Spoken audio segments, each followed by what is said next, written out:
He shot the bear and thought it was over. But years later, on a silent winter night, something came back. Not for revenge, but for something far more terrifying. What happened next will make you question everything you believe about animals and about yourself. When I first heard the snow creak on the porch, I told myself it was just an elk wandering too close to the cabin. But a heartbeat later, the blood drained from my head, because I knew, with the kind of bone-deep certainty you don't argue with, that it wasn't a mistake and it wasn't the wind. The stove had burned down to coals, leaving the one-room cabin wrapped in the kind of hush you only get 3 days' hike from the nearest road. My radio was out, my coffee long cold. I'd volunteered for this midwinter wildlife survey, believing I craved solitude. That night, solitude felt like a trap. Every sound, the tick of cooling iron, the brittle snap of timber in the frost, seemed carved into the silence with a knife edge. Outside, the temperature had fallen so low the air itself almost rang when it moved. Then came that second crunch, slow, deliberate, heavy enough to tremble the floor against my boots. I killed the lantern and stood still, listening. A blizzard-dim moon spilled milk-white light across the frosted panes. Nothing moved. No shadows slid across the snow. Another step. The wood beneath the porch let out a tired groan. Whatever was out there had weight and purpose. I slipped my coat on over my flannel, slid the old mag light from its hook, and chambered around in the rifle out of habit more than courage. The bolt's metallic click sounded unforgivably loud. My breath clouded the air. The cabin smelled of pine pitch and iron and the copper tang of fear. The door latch felt brittle under my glove. I pushed it open just wide enough to lean into the night and swept the beam across the yard. He stood to my left, a pace from the steps. A mass of winter black fur almost lost against the tree line, except moonlight struck the ragged scar that split his muzzle from eye to jaw. One foreleg hung awkwardly, leaving him three-legged in the snow. Yet he held his head high, shoulders rippling under a pelt thick as shag carpet. His breath plumed white. His eyes, impossibly steady, caught the light and threw it back in molten amber. I didn't think. My body locked between the rifle stock and the doorway. Sensation squeezed to a tunnel. The crunch of snow under his shifting weight, the distant hiss of wind through fir needles, the thunder in my own chest. A bear that size could close the distance in a single bound, crippled or not.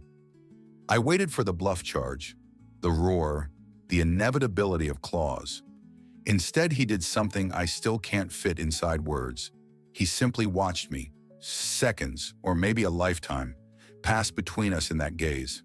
In the high beams of the flashlight, I saw recognition flicker like heat lightning behind his eyes. Not the dumb curiosity we project onto animals to comfort ourselves, but recognition, as though somewhere, buried inside scar tissue and winter fat, he remembered my scent the way burned wood remembers flame. My knees dared to unlock. The rifle lowered, not by choice, because the will to raise it left me. The bear's nostrils flared. He inhaled once, deep and slow, tasting the air between us. Snowflakes clung to his fur and melted, like small lights dying. He shifted, favoring the wounded foreleg, but not retreating. All that power, and he chose stillness. Something loose and hot slid behind my ribs. Shame, maybe, or the sick certainty of déjà vu. Years ago, I'd taken a reckless shot at a grizzly on the far side of the valley. A stupid, frightened trigger pull that had snapped a great beast sideways into the brush. We never found a carcass. I convinced myself he survived, that the mountain was wide enough for both of us. Looking at the scar that split this bear's face, I felt the past climb out of its grave. "Easy, old boy," I whispered, voice catching like a splinter. My words fogged in the beam. The bear's ears twitched. His mouth opened a fraction, not snarling, breathing, gauging. Fear drained out of me the way tide slips from a beach, leaving only raw awe.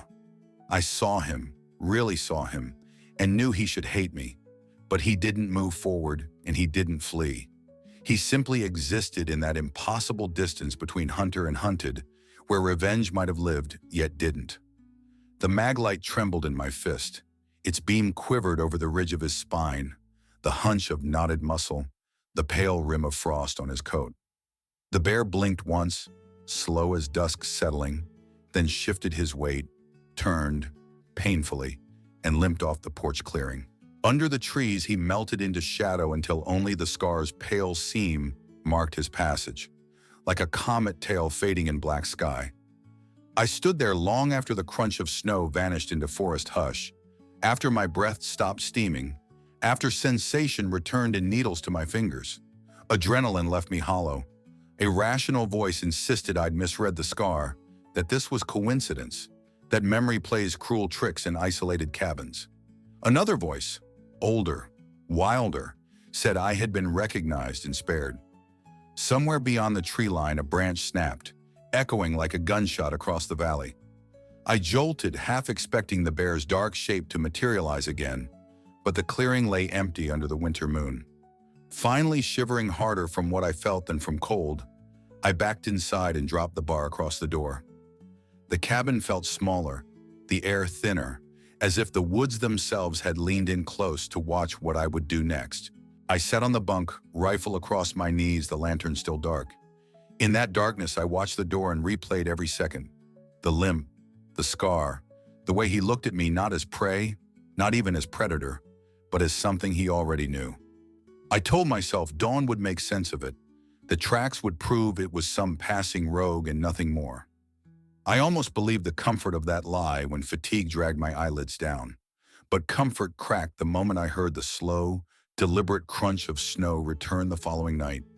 The sound came back just after midnight, the same slow crush of ice crystals under a weight no human could carry. My pulse leapt so fast it felt like it rattled the stovepipe. I doused the lantern, eased one eye to the frost-filmed window, and there he was again, exactly where he had stood the night before, as though the hours between had never happened. He filled the porch frame, a dark continent against the snow's pale glow. No huff of breath, no warning growl, just that monumental silence pouring off him in waves. The wind carried spruce-scented needles across the clearing. Each needle seemed louder than my own heartbeat. His scar caught a slice of moonlight like a brand, and I knew with a certainty colder than the air that he had come for me, not by accident, not by hunger, but by memory.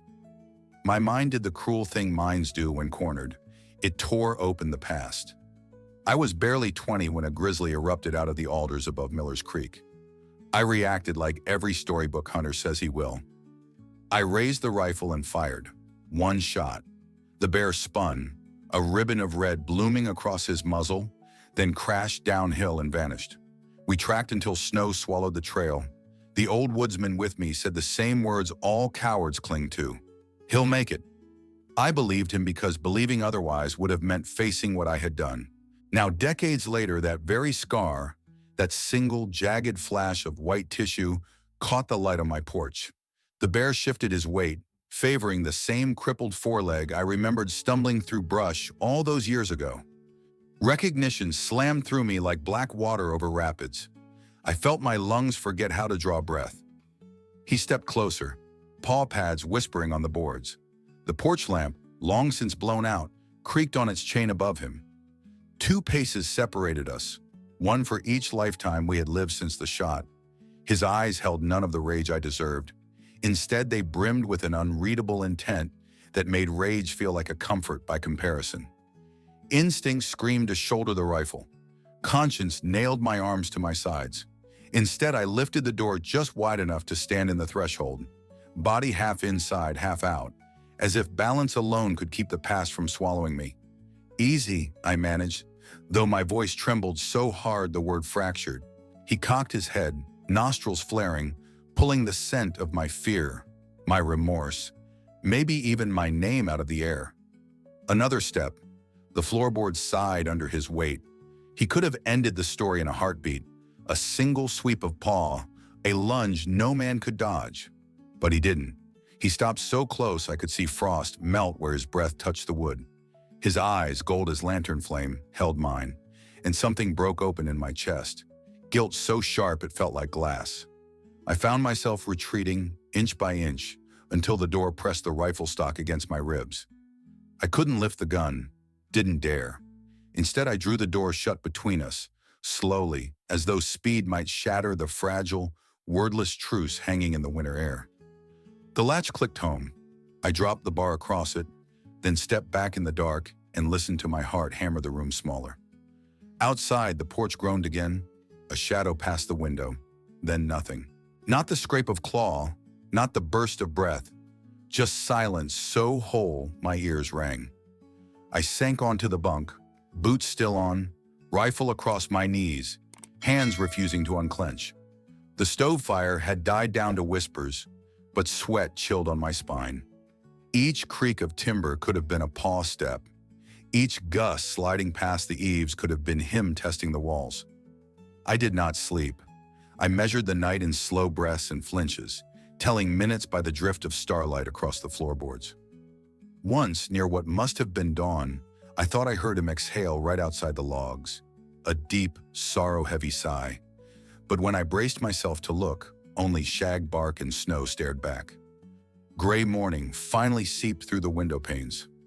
I unbarred the door with hands that felt older than bone and leaned out. Wind had painted the clearing pristine, yet here and there a chain of prints dented the crust, wide, round, deliberate, leading away into the tree line. The porch itself held a dusting of fur where his flank had brushed the railing. He was gone. No broken boards, no claw marks, no blood, only absence, ringing louder than any roar. I swallowed a shake of relief so fierce it tasted like shame. Maybe, I told myself, I had imagined the recognition in his eyes. Maybe the scar was coincidence, the limp a trick of half-light. I almost managed to stitch that lie over the jagged hole in my nerves. But as the sun climbed and the forest glittered in cruel, ordinary brightness, I caught a flicker of gold deep between the pines. Two eyes, steady, patient, watching. That gaze pinned me as surely as any bullet, and the lie I'd sown split wide open. I thought the encounter was over. I thought he had vanished into legend, leaving me to mend fences with my conscience. But then, again, that same unblinking stare, waiting in the trees, telling me the story had only just begun. The third night arrived thick with clouds, the moon buried so deep the world felt roofed in pitch. I had just banked the stove when the woodline exhaled a hush that prickled every hair on my arms. Then the now familiar weight pressed onto the porch, one massive paw, then another, boards mumbling under him. My pulse steadied into dread.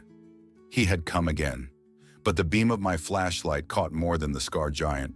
A second shape limped from behind a spruce. A cub, no bigger than a Labrador, one forepaw tucked uselessly against its chest. Snow clung to its downy coat in clots the size of dimes. It wobbled, collapsed, pushed up again. The big bear kept pace a body length behind, head low, eyes fixed on me, as if gauging whether I would understand the impossible favor he was about to ask. For a breathless moment, all four of us, the man, the giant, the cub, and the night, hung in a silence that felt like the earth holding its breath. My tongue glued itself to my teeth. This was madness. Wild animals don't deliver their injured to human doors. Yet here he was, my ancient sin limping beside him. The cub whimpered, high, thin, heartbreakingly human. Something inside me shattered. The big bear closed the last yard to the porch, nudged the cub forward with his nose, and then, God help me, took 2 deliberate steps back. He sat on his haunches, head bowed as though granting me space or begging grace. All the old instincts shrieked, lock the door, stay alive.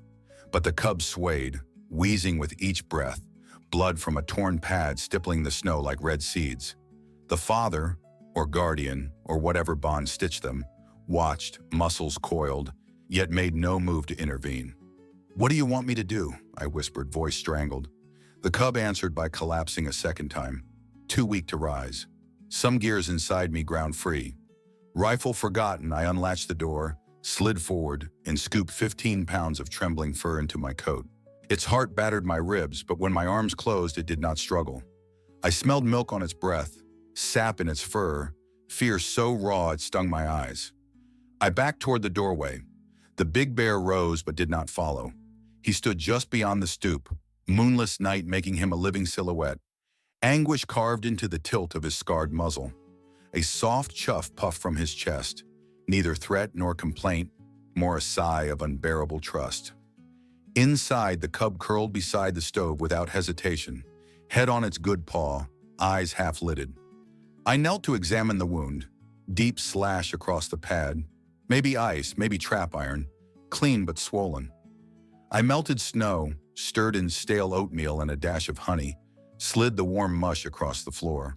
The little mouth lapped twice, then sleep folded it under like a wave. Only then did I register the door still gaping to the night. I rose, flashlight trembling. The porch was empty. No crack of branch, no grunt of retreat. As silently as falling ash, the great bear had vanished into the trees.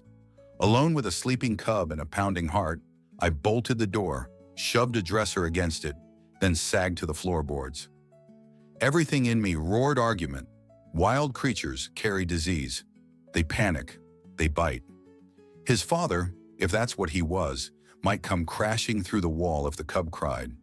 Yet another voice, older than reason, whispered that some debts can only be repaid in courage. Hours dragged, fire hissing, my knees stiffening as I kept watch. The cub stirred once, whimpered, then found my boot toe with its nose and settled again. The weight of its trust pressed heavier than any rifle stock I'd ever shouldered. I must have dozed sitting upright, because dawn seeped through the frosted window before I dared unbar the door. The clearing lay ghost quiet, snow unbroken save for the fading prints of the previous night. No hulking shadow waited at the timberline. No thunder of breath under the eaves. Only the sharp, bright stillness of a world washed clean. I let out a breath I didn't know I'd been holding. Maybe, I told myself, he'd return at first light to reclaim what was his. Maybe this guardianship was a single night's mercy. The cub, now awake, blinked up at me with dark marble eyes, then nudged its muzzle against my shin in a gesture so childlike it stole speech from my throat. I thought he'd be back to take the little one the moment the sun cleared the ridge. Thought this was a simple relay of survival. Bear to man and back to bear. But noon passed. Then evening draped its long blue shadows across the snow. And the great scarred sentinel who had once known my bullets did not return. 15 winters in these mountains had never taught me how to splint a bear cub's paw. I improvised. A strip of flannel, whittled spruce slat, pine pitch salve I once carried for my own blisters. The cub whimpered when I tightened the bandage, then leaned in and sucked the wool sleeve of my coat as if it held his mother's heartbeat. That sound, wet, trusting, unbearably small, turned the cabin into a cathedral. Food came next. Oatmeal again, cooled with snow melt and sweetened with the last of my raisins. He licked the tin clean, nosed it across the floorboards, and fixed me with eyes round as planets. Gratitude, real, disarming gratitude, can live in a gaze no bigger than a silver dollar. I felt it cut straight through every layer of flannel and shame I owned. Keeping him warm was simpler. I laid my wool blanket beside the stove and let the little body curl into the crease of my knees while I read trail notes by headlamp. Each time the lamp's beam drifted near, he blinked and gave a muffled huff, then settled, nose twitching at the wood smoke that scented both of us now. The storm outside gnawed at the shutters, but inside his breathing synced with mine until I no longer knew which chest rose first. Days fell into a rhythm I hadn't meant to write. At dawn, I boiled spruce needle tea, mixed powdered milk into porridge, and coaxed him to lap it. Midday, I carried him, splinted paw tucked under his chin, onto the porch so sun could touch his coat. He'd press against my leg, sniffing the wind as if memorizing every scent that blew across the valley. And every night after I barred the door, I listened harder than a priest in confessional for the heavy cadence of the adult bear returning. It never came. By the fifth evening, the emptiness outside felt as loud as any roar might have. Dusk bled purple over the snowfields. The cub dozed against my boot, and I found myself stepping onto the porch alone, scanning the tree line with the cabin's weak lantern. Branches clattered, ravens called, but the clearing remained void of scar and shadow. Who am I that he trusted me? The question slid between my ribs and stayed there. I pictured the giant's bowed head, the way he had offered up this fragile life as if my hands could rewrite fate. Trust is a weight. Its strange, luminous heft made my shoulders sag more than pack straps ever had. Inside, I trimmed the cub's bandage, rubbed salve into cracked pads, and spoke nonsense lullabies I half remembered from childhood. He answered with throaty chirps, the beginnings of a growl too small for menace, and peered at me like I was some peculiar new constellation. When I scratched the cream-colored scar above his eyebrow, his eyelids drooped in bliss and he toppled sideways into my lap. Warmth seeped through my denim like spring through permafrost. Yet even wonder breeds worry. The splint kept infection at bay, but without real meat, his strength returned in cautious increments. I had snares along the ravine, but setting them meant leaving him unguarded, and every mile away felt like betrayal. Instead, I rationed my own supplies thinner and thinner, jerky shredded into slurry, canned salmon diluted with broth. Each evening his energy grew, mine waned, and still the father bear's footfalls never thundered back to claim what was his. On the seventh night, I dreamed the cabin walls dissolved, and the cub followed the scent of spruce into darkness while I groped after him, crying apologies that scattered like flakes in wind. I woke drenched, the little body still asleep against my ribs, trusting me with a peace I no longer believed I had earned. I carried that guilt outside before breakfast, hoping mountain air might bleach it. Frost glazed the porch rail in lacework patterns. Sunrise painted the valley in fire. No movement, no paw prints, nothing but immaculate snow stretching to the pines. The adult bear was simply gone, slipped through the weave of the world like smoke. A treacherous thought crept in. Maybe I had imagined his size, his scar, the pleading in his eyes. Solitude does that. It folds memories into fever dreams until truth blurs like breath on glass. I stood there so long the tea went cold in my cup, letting doubt sand down the ache of expectation. By late afternoon, the cub was strong enough to nose the door, sniffing at drifts he longed to tumble through. I promised him tomorrow maybe we'd hobble a few yards into sunlight. He answered with a soft bruff that vibrated against my palm. That night, silence pressed tighter than the logs themselves. I sat by the stove, scribbling half-legible lines in my field journal. Splint holding. Appetite good. Still no sign of sire. If trust has a shape, it is 15 pounds of fur asleep by my boots. The lantern guttered. Shadows climbed the rafters, and I realized I was waiting not just for a bear, but for absolution. Without it, the cabin felt both sanctuary and cell. Hours later, embers waned to ruby specks. The cub stirred, nosed my ankle, then sighed back to sleep. Snow sifted against the shutters like whispered confessions I couldn't quite catch. I began to believe the great scarred giant, the gaze that knew my worst and still delivered me hope, might have been nothing more than a guilt-born phantom. I almost let myself rest in that consolation, until a branch snapped somewhere deep in the timber, loud as a verdict, and the night leaned closer as if to say, dreams don't leave footprints. But he did. That ninth night, the little one stopped eating. He nosed the bowl, licked once, then turned away and curled tight, muzzle hidden under good paw. Fever heat shimmered off his body like stove air. Every breath rattled, wet and shallow. Splint or no, infection had found a door. I tried everything. Warm broth dribbled from a spoon, snow packed against his belly to cool the burn, honey on my finger for him to lick. Nothing stirred his eyes. By midnight, his ribs fluttered like moth wings. My own heart beat an awful time with the pauses between each gasp. I stoked the fire, then killed it when the heat seemed to smother him. I read half a psalm I barely remembered, the words tripping on my tongue, half prayer, half plea. Keep watch with me. Don't take him. Not after all this. Outside, wind shifted, bringing the bitter scent of distant cedar smoke. Or maybe that was just my hope of someone wiser drawing near. Hours dragged, measured by the clack of his teeth when a chill racked him. I paced grooves into the floorboards, every turn ending at the door as if the right kind of staring might summon help. Eventually, I sank beside him, palm resting on his heaving flank, whispering nonsense. Camp songs, apologies, the story of the first sunrise I ever saw from this ridge. His ear twitched once, but he stayed adrift, eyes rolled white.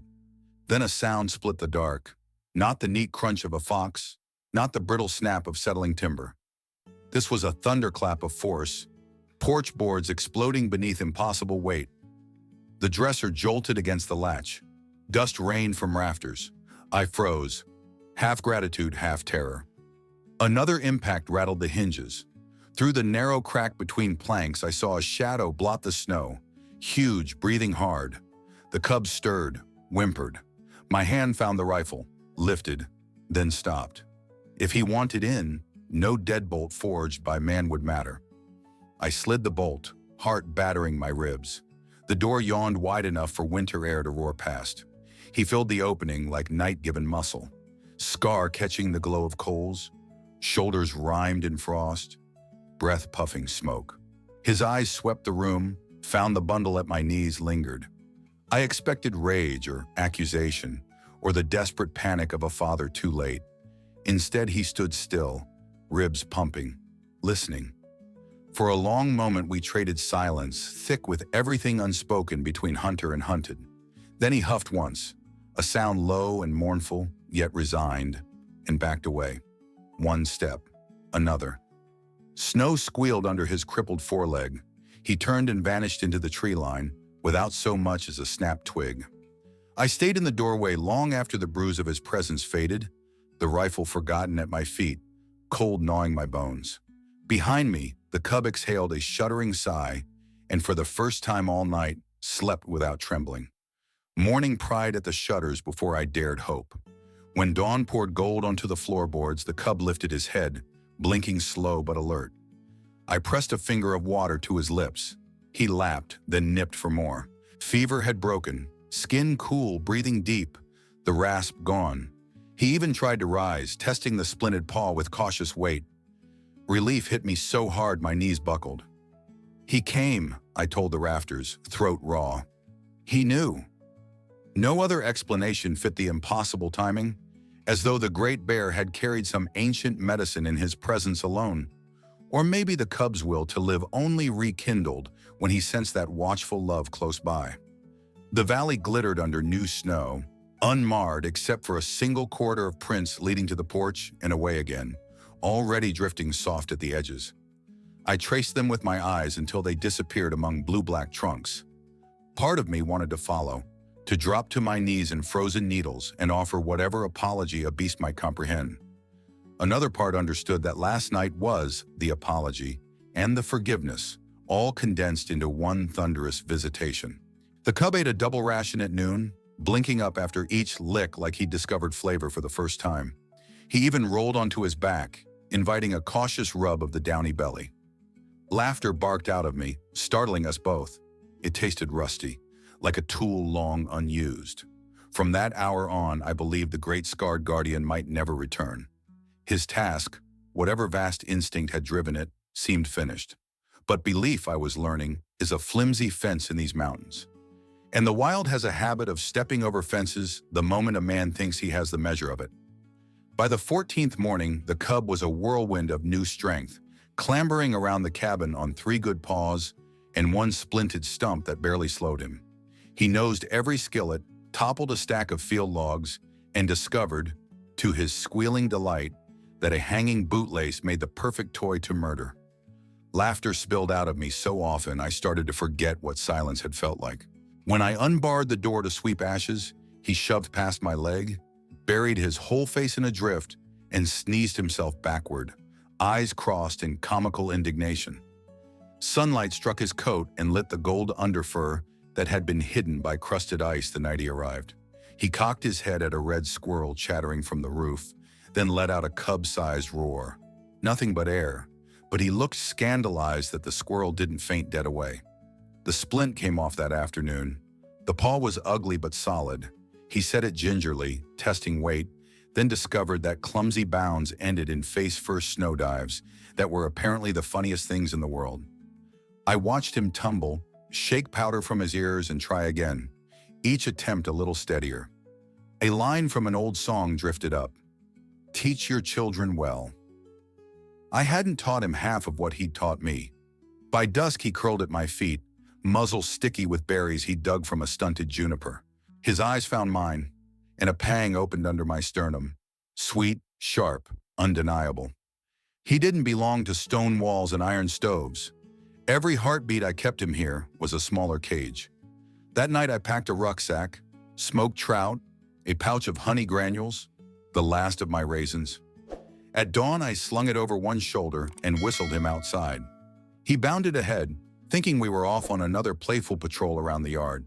Instead I headed downslope, following a narrow game path that cut through the black spruce shadow toward the river basin. Far enough that instinct would tug him deeper rather than home. Snow groaned under my boots. Branches snapped back with icy kisses against my cheeks. The cub trotted at my heel, sniffing prints I couldn't see. Twice he reared and slapped my thigh, demanding the wrestling game we'd invented, and each time I had to swallow a lump the size of a fist before I could rumple his ears and answer. We reached a clearing where sun poured through a gap in the ridge, lighting cedar trunks like cathedral columns. The air smelled of thawing bark, promise, and something wilder. A musk I recognized from the night the guardian bear had first emerged. The cub scented it too, his nose bobbed in the wind, ears swiveling, body poised on the edge of instinct. I knelt, slid the ruck off my shoulder, and untied the flap. He watched, head canted. I set out the trout and honey on a flat stone, then pressed my palm to his chest. "This is yours," I managed, throat raw. "All of it is yours." He licked a smear of honey from my thumb, then leaned fully into me, weight warm and solid. When I tried to rise, he followed, pressing against my knees like a child refusing to be put down. I stroked the rough ruff behind his ears, memorizing the way his fur parted under my fingers, the tiny pulse fluttering above his collarbone. "Time to go, buddy," I whispered. Wind rattled cedar fronds overhead. He chirped, confused, and tried to climb my leg. That broke me. Hot tears spilled, freezing almost instantly on my lashes. I crouched, arms open, and he folded against my chest, front legs hooking around my neck, claws dull against wool, muzzle burrowed under my beard. The hug of a toddler, the hug of forgiveness. I held him until my knees shook. Finally, instinct overruled affection. He dropped to all fours, gave one last nuzzle to my boot, then padded to the banquet on the stone. He gulped trout, lapped honey granules, and without looking back, loped toward the wall of cedars where twilight pooled. At the tree line he paused, turned once, and for a heartbeat those marble eyes held mine. Not pleading, not confused, simply knowing. Then he slipped between trunks, and the forest swallowed him without a sound. I stayed until shadows erased the clearing, listening for a crack of branch, a grunt, anything. Only ravens argued overhead. When numbness climbed my legs, I turned toward the cabin, each step heavier than the pack straps that once defined my youth. All the way home, I rehearsed a lie that might dull the hollow. He'll be fine. Bears are born to vanish. But the moment I latched the empty door behind me, the cabin walls echoed with absence so loud it drowned words. I was certain then, absolutely certain, that I would never set eyes on either of them again. And for a time that certainty felt easier to live with than hope ever could. 4 winters had come and gone since the cub's paw left its last print outside my door. In that time, the valley changed the way a face ages, subtly, until memory feels like a photograph tinged at sepia. The Forest Service kept asking if I'd extend my contract, as though the ridge were an office and timesheets mattered to Spruce. I stayed because some debts can't be paid off anywhere else. January brought a cold so dry it sang through the stovepipe like a flute. One dusk, while the kettle rattled and my logbook lay open to blank pages, a sound rose from the tree line. Not the sharp report of frost-split bark, not the rat-tat of squirrel claws, but a deliberate shuffle, slow and weighted. The hairs on my arms lifted before my mind supplied hope. I killed the lantern, stepped onto the porch, and let moonlight paint everything silver. Snowflakes drifted, each one snapping in the air like static. At first I saw nothing but the uncompromising dark of trunks. Then 2 shapes slid out of the timber, materializing the way memory sometimes does. First, the towering bulk of the scarred patriarch, his outline unmistakable even beneath a new frosting of age. Beside him, nearly as tall, moved a second bear, sleek, broad-shouldered, stride fluid, despite a faint hitch in the left forepaw, where a pink puckered scar showed under the fur. My throat sealed shut. For a heartbeat, I was back in that first winter panic, except this time wonder crowded out fear. They halted a dozen yards from the porch, close enough for Moon to catch in their eyes. The old bear met my stare, amber on human hazel, and every season since our first reckoning collapsed into the space between those 2 points of light. The younger one sniffed the wind, then, I swear, cocked its head exactly the way the cub used to when it begged another spoonful of honey. Recognition cored me like an apple. Whatever wild algebra governed survival had solved for him. Cub minus mother, plus stranger, multiplied by years, equaled a full-grown force of muscle and will. And now he stood here, presenting the answer.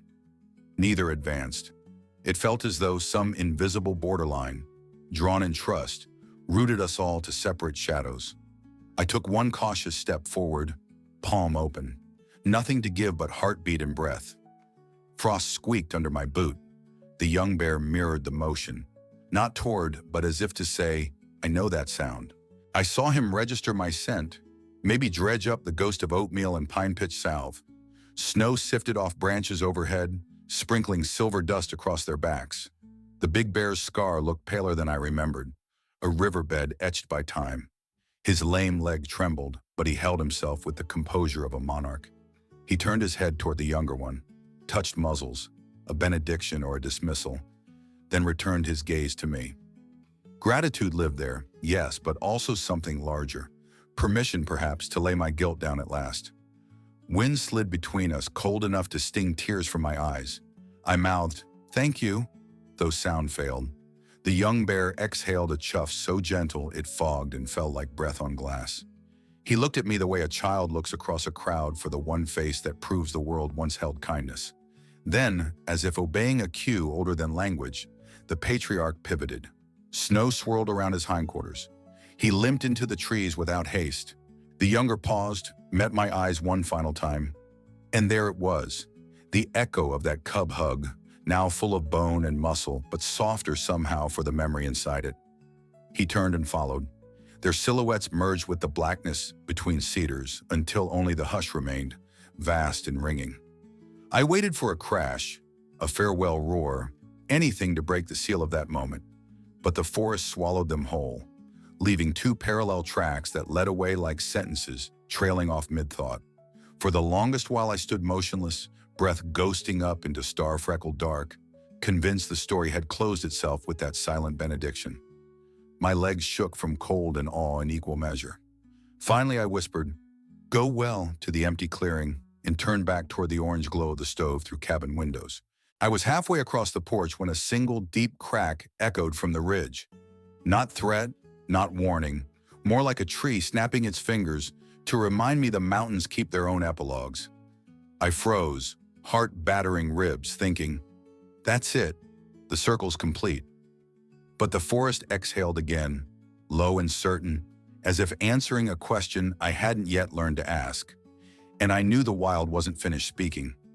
I shut the door in the moonlight and leaned my back against the cold wood. The cabin smelled of pine, soot, and iron, the same smells I'd inhaled 1,000 nights before. But this time the weight behind them cracked something loose inside me. My shoulders began to shake. Sound clawed up my throat, half sob, half prayer. Prostimenia, I whispered, the Russian word I learned from my grandmother, the one that carries more ache than the English sorry ever will. Forgive me. Tears followed, hot and humiliating, cutting through the windburn on my cheeks. They dripped onto the rifle hanging by the door, onto the boots still powdered with snow. I pressed a hand to my chest as though I could cage the tremor, but the tremor was truth, and truth wanted out. All those years ago, I had pointed a barrel at a miracle and pulled the trigger. Tonight, that miracle had walked out of the dark, scarred, limping, yet brimming with something larger than fury. Mercy. It brought its son, full-grown and unbroken, to show me what forgiveness looks like when fur and winter and time refine it to its purest form. I slid down the wall to the floorboards, knees pulled tight. The stove clicked as iron cooled. Each click was a metronome counting the beat of a new life I hadn't earned. In that ticking quiet, my thoughts spilled like thaw water. I thought nature kept ledgers, that every hurt demanded interest. I thought survival was an endless trade of fang for flesh, bullet for blood. But the mountain teaches another math. Balance can settle with kindness instead of claws. The longer I sat, the clearer it became. The bear had been given 1,000 chances to take me apart. He'd chosen every time to stand still, first alone, then with the cub, and now final and complete, with the grown companion at his side. A trilogy of mercy, a trinity, if you count the mountain itself. I drew a ragged breath and spoke to the rafters, to the ghosts of every animal mount that ever hung in my father's den. We were wrong, I said, voice shaking. We were blind. Nature doesn't carry grudges. She carries lessons. And if we miss them, she shows them again. Louder, clearer, until even a fool can't ignore the grace in her silence. The room blurred, but behind the blur I saw it all. My younger self stumbling through brush, ears ringing from the shot, a cub sucking honey from my fingertip, a scarred sentinel standing watch while fever fled his child's body. Two great shadows tonight, meeting me eye to eye as equals. No more, no less. If someone had told me, I murmured, wiping my sleeve across my face, if someone had told me, I'd have laughed them off the ridge. Nobody believes a bear can forgive. Nobody believes a man can change because a silence looked him in the eye. I could feel the mountain listening through the chinked logs. Words came slow, pulled from marrow. I have seen a bear come to forgive. I have held his child in my arms, and he looked at me, not as prey, not as enemy, but as a fellow keeper of breath and blood in winter. He looked the way a father looks when he lays down his fear to lift up his young. He looked with a wisdom that does not belong to men, yet invites men to borrow it. I pressed my palm flat against the rough floorboards as if grounding an oath. If the wild can choose compassion over vengeance, I said to the empty cabin, then every story I ever told about domination was a lie born of smallness. Nature isn't cruel, she's careful. She gives us chances to become worthy and waits. The stove ticked once more, then settled. I rose, legs unsteady, and set another split of spruce on the coals, not to chase the cold, but to honor the heat that still thumped in my rib cage. Flame licked up, bright and forgiving. I closed my journal, knowing the only entry that mattered was already written in scar and paw print outside. Instead, I faced the dark window, saw my reflection hovering over moon-silvered snow, and spoke one last time for whatever ears might be listening beyond the glass. If someone had told me, I whispered, I would never have believed. But now I know. I stayed there until the kettle began to sing, until tears dried and left only salt, until peace filled the cabin, corner by corner like dawn light. And so, friend, if your heart is thundering in your chest right now, if you feel the echo of paw steps in your own ribs, then you understand what I'm trying to share. If your heart is pausing between beats, hit subscribe. Stay with this channel. Here we tell the truth the way the mountains tell it, raw, shivering, and brighter than fear. Nature is wiser than we are. If you believe in that secret thread binding us to every living thing, write in the comments, we are not alone in this world.